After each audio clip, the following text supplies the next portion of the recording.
Stop scrolling for a second, because what I'm about to tell you might completely change the way you think about inflammation. You've been told turmeric is the gold standard. Capsules, golden milk, powders, shots everywhere you look. Turmeric is being pushed as the ultimate anti-inflammatory solution. But what if I told you there is one simple, everyday food that works faster, penetrates deeper, and starts calming inflammation almost immediately, and most people are either ignoring it or using it the wrong way?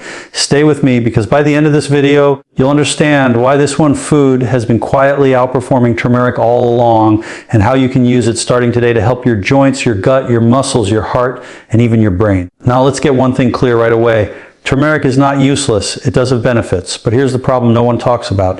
Curcumin, the active compound in turmeric, has very low bioavailability. That means most of it doesn't get absorbed well unless you take it with fat, black pepper, or special formulations. And even then, it takes time. It's slow. It's subtle. For people dealing with chronic inflammation right now, sore joints, stiff knees, aching hips, swollen finger and fog, gut irritation, or waking up tired and inflamed, waiting weeks to feel a difference isn't always good enough. This is where the food I'm about to share with you comes in. It works through multiple pathways at once. It doesn't just mask inflammation. It actively shuts down inflammatory signals in the body. It supports your immune response instead of suppressing it.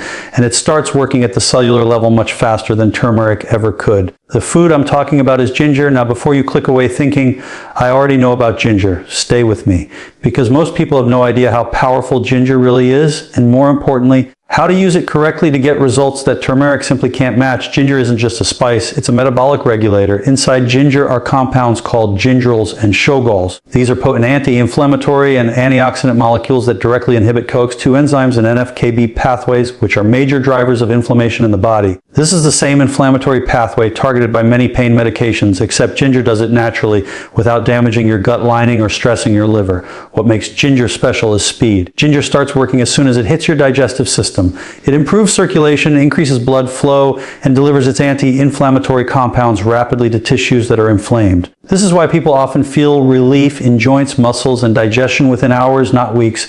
Let's talk about joints for a moment. If you wake up stiff, if your knees hurt when you stand, if your shoulders ache, or your fingers feel swollen, that's inflammation sitting in connective tissue. Ginger has been shown to reduce joint pain and stiffness by decreasing inflammatory cytokines and improving synovial fluid movement. Unlike turmeric, which struggles to get absorbed, ginger's compounds are more bioavailable and more active in smaller amounts.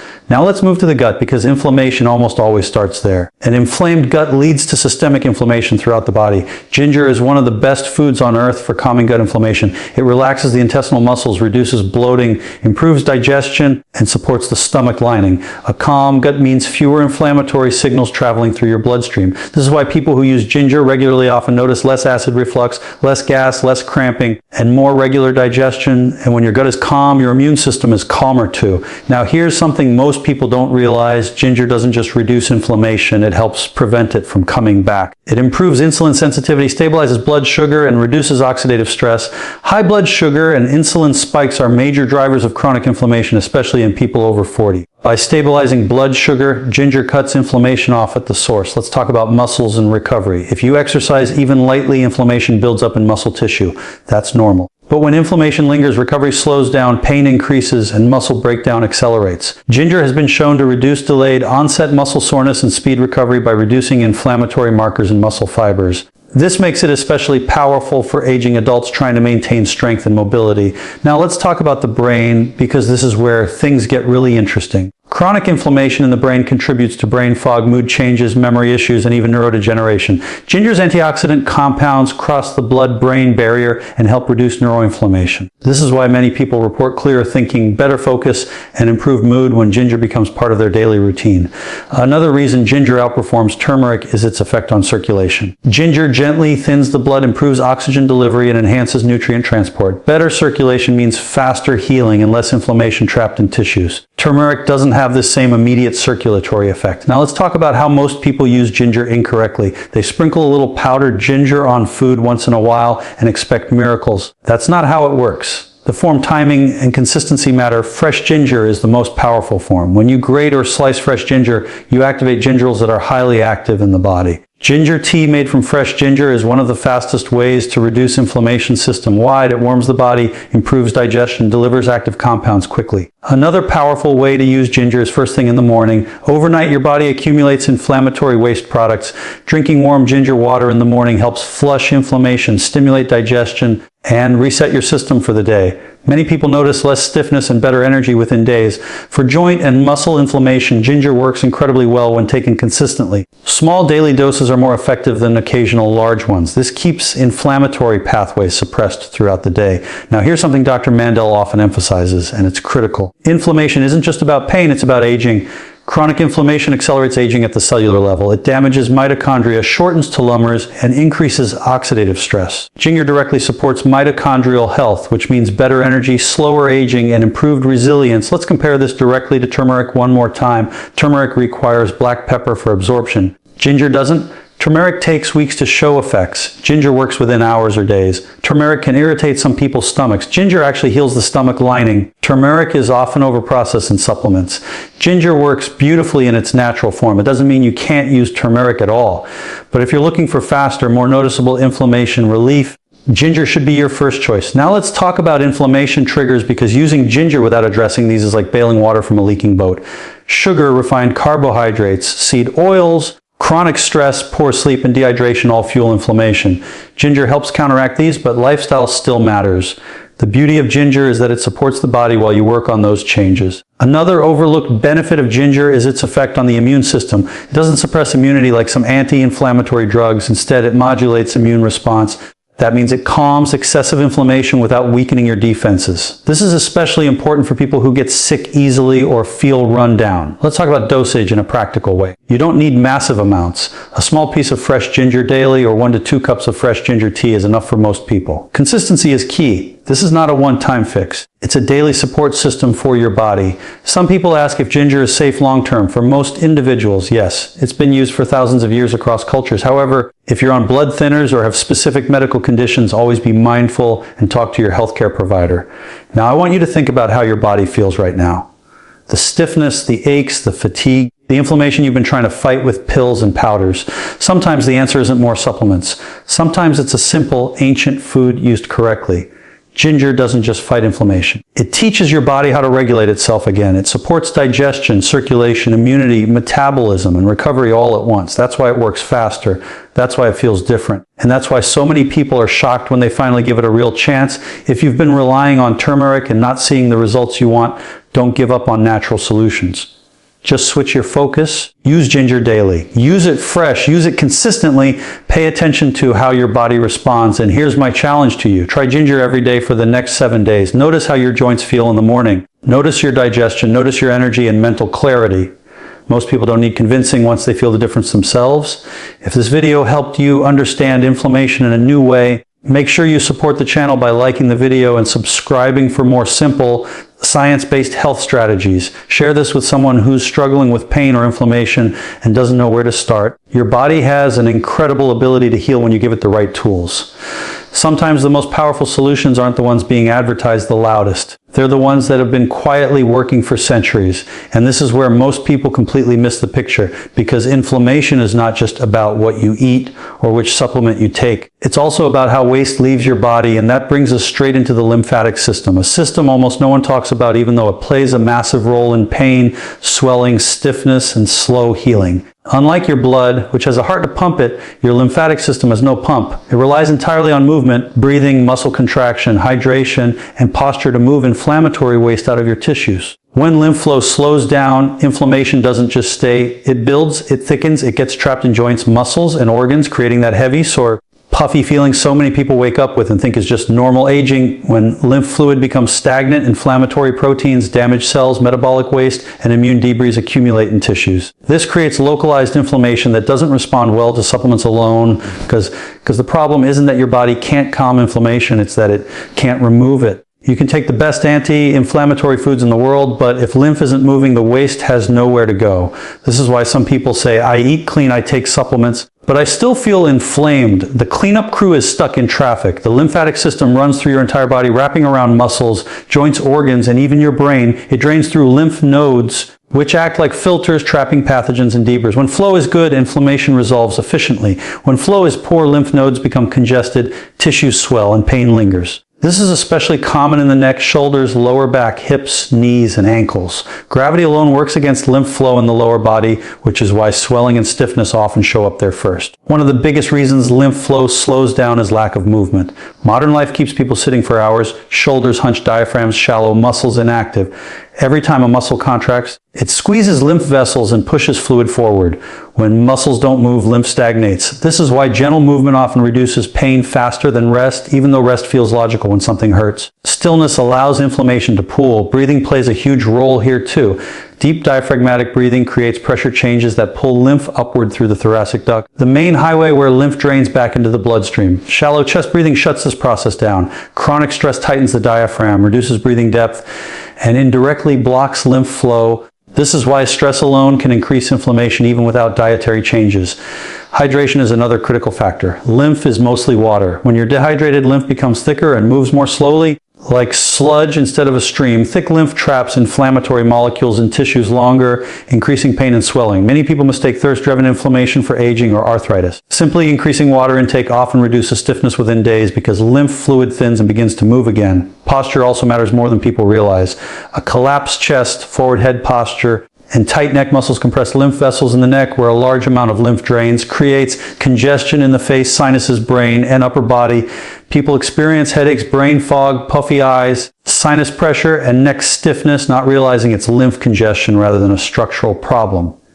Now here's where this connects back to inflammation control in a deeper way. Inflammation is supposed to be temporary. Your immune system creates inflammation to deal with injury or threat, then clears it away. When lymph flow is impaired, the off switch doesn't work properly. The inflammatory signal stays on because the waste products that signal danger are still present in tissues. This creates chronic low-grade inflammation that never fully resolves. This is why some people get relief from anti-inflammatory foods or supplements, but only temporarily. The inflammation quiets but then returns because the underlying drainage problem hasn't been addressed. Improving lymph flow doesn't just reduce inflammation, it restores the body's natural resolution process. Gentle bouncing movements, walking, stretching, and even light shaking of the body can dramatically increase lymph movement.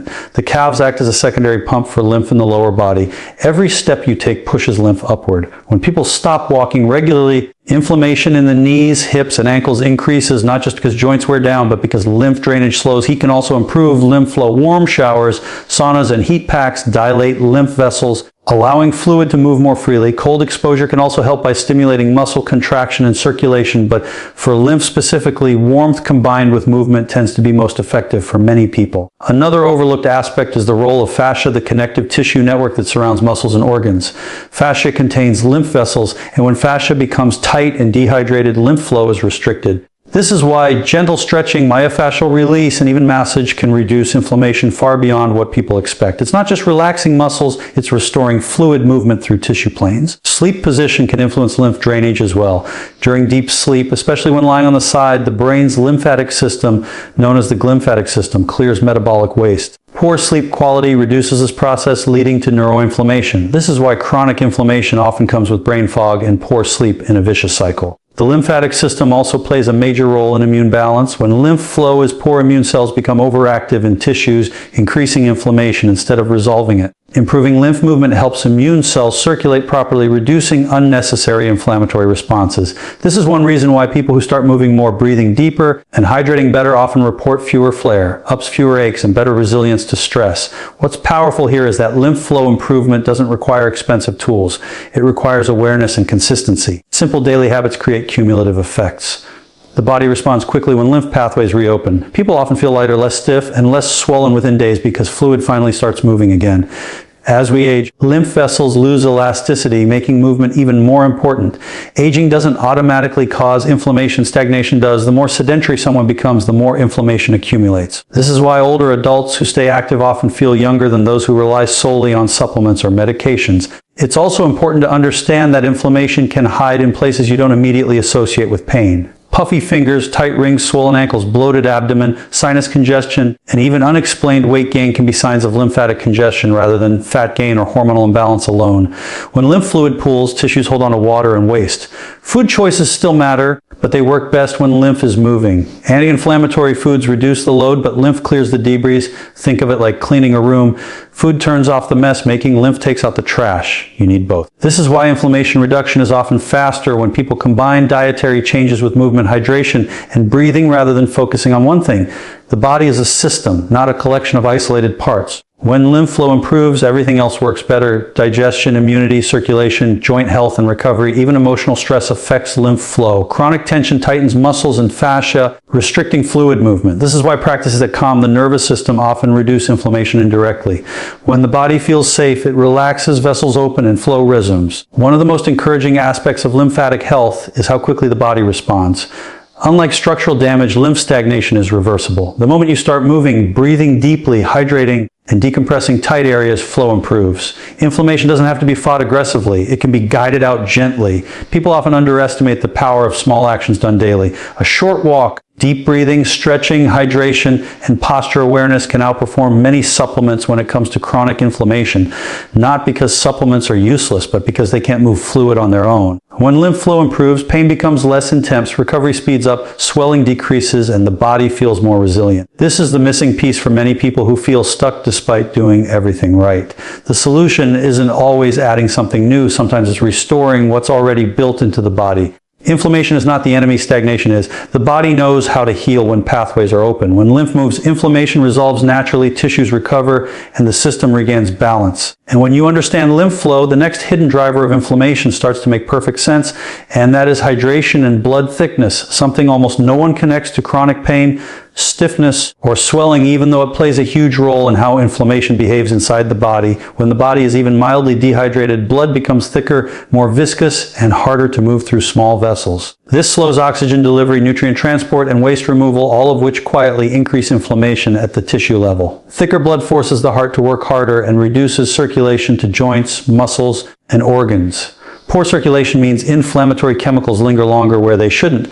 This is why dehydration can make old injuries ache, joints feel stiff, and muscles feel sore even without activity. Many people wake up feeling inflamed simply because they went 8 hours without fluids and started the day already dehydrated.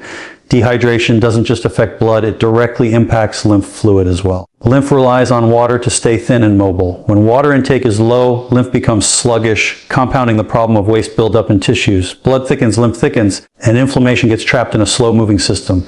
This creates a perfect environment for chronic low-grade inflammation that doesn't fully resolve.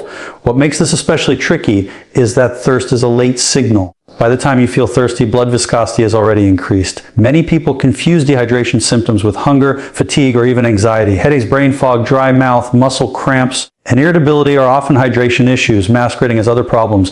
Each of these symptoms also overlaps with inflammation, making the root cause easy to miss. Electrolyte balance plays a role here too. Water alone isn't always enough if minerals are depleted. Sodium, potassium, and magnesium help regulate fluid balance between blood and tissues. Without adequate electrolytes, water doesn't stay where it's needed. It passes through too quickly or remains trapped outside cells, contributing to swelling rather than hydration. This imbalance further thickens blood and disrupts circulation. Chronic dehydration subtly stresses the kidneys, forcing them to conserve water by concentrating urine and reducing fluid excretion. This conservation mode increases fluid retention in tissues while circulating volume remains low, creating swelling alongside poor circulation. People notice puffy ankles, fingers, or face, not realizing they are dehydrated, not overhydrated. Another overlooked effect of thickened blood is its impact on nitric oxide, a molecule that relaxes blood vessels.